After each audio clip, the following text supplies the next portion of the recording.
Guys നമ്മളിപ്പോൾ നിൽക്കുന്നത് marine ഡ്രൈവിലുള്ള high court water മെട്രോയിലാണ്. അപ്പോൾ ഫോർട്ട് കൊച്ചി വരെ പോയേക്കാമെന്ന് വിചാരിച്ചു. അങ്ങനെ നമ്മളിവിടെ എത്തിയതാണ്. ടിക്കറ്റ് എടുത്തു ഗൈസ്. വാട്ടർ മെട്രോയ്ക്കുള്ള ടിക്കറ്റ് എടുത്ത് നമ്മളിങ്ങനെ വെയിറ്റിങ്ങിലാണ്. നമ്മളിങ്ങനെ വെയിറ്റ് ചെയ്തിരിക്കുകയാണ്. ഓക്കെ, അപ്പം നമുക്ക് വാട്ടർ മെട്രോയ്ക്ക് അകത്തേക്ക് നമ്മളിങ്ങനെ കയറാൻ പോവുകയാണ്. നല്ല രസമല്ല ഗായ്സ് കാണാനായിട്ട്. നമ്മളിപ്പോൾ വാട്ടർ മെട്രോയ്ക്ക് അകത്തേക്ക് കയറിയിരിക്കുന്നു. നല്ല തിരക്കുണ്ട്, ക്രൗഡുണ്ട്. അപ്പോൾ സീറ്റ് കിട്ടി നമ്മളിങ്ങനെ ഇരിക്കുകയാണ്.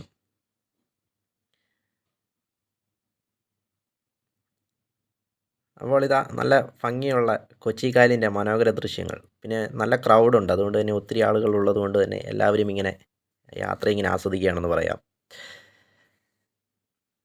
വെളിയിൽ നല്ല ചൂടാണ്. പക്ഷേ അകത്ത് എ സി ആയതുകൊണ്ട് എയർ കണ്ടീഷൻ തണുപ്പൊക്കെ അനുഭവിച്ച് നമ്മളിങ്ങനെ തണുപ്പൊക്കെ ആസ്വദിച്ച് നമ്മളിങ്ങനെ മനോഹരമായ വൃക്ഷങ്ങളും അതോടൊപ്പം കൊച്ചിക്കായലിൻ്റെ മനോഹാരിതയൊക്കെ കണ്ട് നമ്മളിങ്ങനെ പോവുകയാണ് ഗായ്സ്.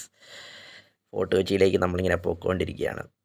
അപ്പോഴിത് അങ്ങ് ദൂരെ ഗോശ്രീ പാലം കാണാം. അതായത് വൈപ്പിനിലുള്ള ഗോശ്രീ പാലത്തിൻ്റെ വിദൂര ദൃശ്യം നമുക്കിങ്ങനെ കാണുവാനായിട്ട് സാധിച്ചു. വളരെ നല്ല രസമുള്ളൊരു കാഴ്ചയാണെന്ന് പറയാം ആ ഒരു ദൃശ്യം.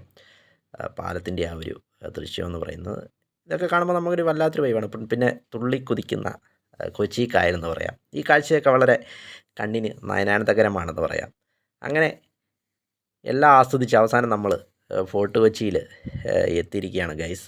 അങ്ങനെ ഏകദേശം ഒരു 20 മിനിറ്റ് എടുത്തെന്ന് തോന്നുന്നു ഹൈക്കോർട്ടിൽ നിന്നും ഫോർട്ട് കൊച്ചിയിലേക്ക്. നല്ല അടിപൊളി യാത്രയായിരുന്നു. അങ്ങനെ നമ്മൾ ഫോർട്ട് കൊച്ചിയിൽ ലാൻഡ് ചെയ്തിരിക്കുകയാണ് ഗായ്സ്.